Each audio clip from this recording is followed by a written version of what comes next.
Welcome to Luca and Miguel. Enjoy the video. You start by collecting the images you want. Put them in one album so the shortcut can read them. Next, open Shortcuts and choose to make a new personal automation or a reusable shortcut. This is the only reliable method to rotate lock screen images automatically. Grant photos and wallpaper permissions when asked. Without those, the automation cannot run. Once done, add the actions to fetch an image from the album and pass it to the wallpaper setter. Don't skip permission steps. Now you build the core flow. Use Find Photos or Get Album Photos to pull one image. Choose Random or the next item to control rotation. Then, optionally resize or crop to match the lock screen aspect ratio so images don't get awkwardly zoomed. This preserves composition. Next, add the Set Wallpaper action and specify lock screen only.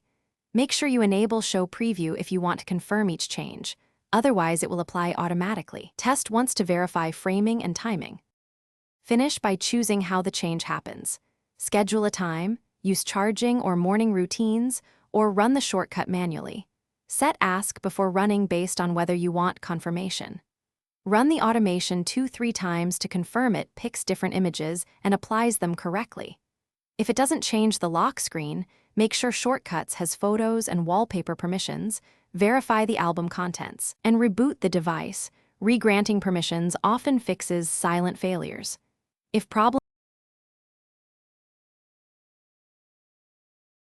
Thanks for watching and please subscribe.